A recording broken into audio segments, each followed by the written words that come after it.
Chairman Gensler, I want to discuss Staff Accounting Bulletin 121, which was issued last year by the SEC's Office of Chief Accountant. SAB 121 requires SEC registrants, including banks, to include on their balance sheets crypto assets that are custodied on behalf of their clients. Requiring banks to place custodied digital assets on their balance is a shift, as Chairman Powell recently noted, in historical practice, as custody assets have always been treated as off-balance sheet. SAB 121 changed that, and I'm concerned about the consequences because banks have capital, liquidity, and other prudential requirements that non-bank custodians do not have, meaning that banks cannot offer digital asset custody services at scale without significant balance sheet implications.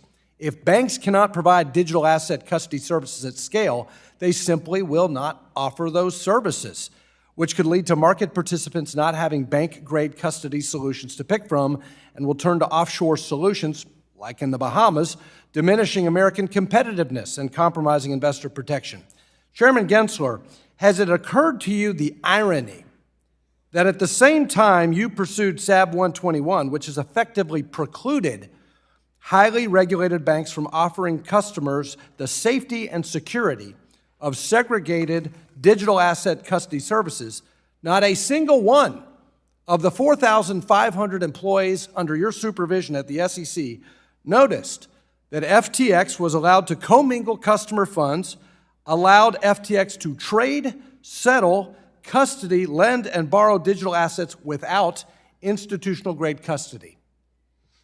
I'm actually quite proud of the staff that put out that staff accounting bulletin, because what they said is that public companies, not just banks, but that public companies needed to put on their balance sheet if they had their customer crypto. And it's what we subsequently found in bankruptcy court, Celsius bankruptcy and others, that in bankruptcy, investors just stand in line. Well, reclaiming my time, did you or your staff consult with prudential bank regulators? Was there any interagency interaction on SAB 121 before or after this was issued in March of 2022, given the ramifications that this effectively prevents well-regulated banks from providing digital asset custody services?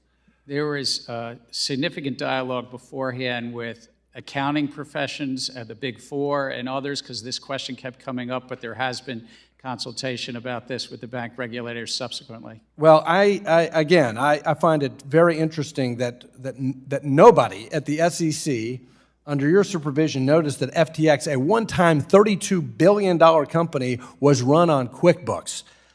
Private funds rulemaking. You have repeatedly stated that increasing competition in the private fund market is one of the primary objectives of your proposal. But last week, the Committee on Capital Markets Regulation issued a competitive analysis of U.S. private equity fund market. Its key findings: concentration is very low and 4 times lower than the concentration of the public mutual fund industry. The number of fund advisors and funds is steadily growing. The range of investment strategies available to investors is increasing at a significant rate. Barriers to entry are low. Effective management fees have been declining. Performance net of fees and portfolio diversification benefits outmatch that of public markets. Demand from investors is growing. This analysis directly refutes the entire basis of your rulemaking, that there is a lack of competition in private equity. Indeed, your proposal will have the exact opposite effect: reduce competition in U.S. private funds markets, including disadvantaging newer and smaller private equity advisors and decreasing the number of investment opportunities available to investors. When you contend there's a need for greater competition in the private funds market, what specific evidence are you relying on? Just looking at this field and what the limited partners came to the SEC and did various filings with us saying they needed greater transparency about fees, about performance, and about the side letters, and particularly the side letters, because the fund managers are cutting special deals. If I might just say on the earlier point on crypto, if these companies had registered, we'd be able to look at their books and records. But when they don't register, the only tools we have is actually investigative. Well, reclaiming my time and back to private funds, you know, the United States has only 4.4% of the world's population, but 50% of the capital is raised here.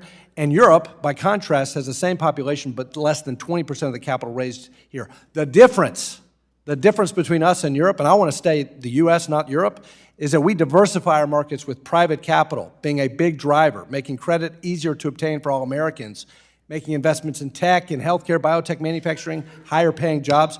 So when you analyze proposals to change our capital markets, don't forget to recognize we've got a much better system than Europe. Let's not be Europe.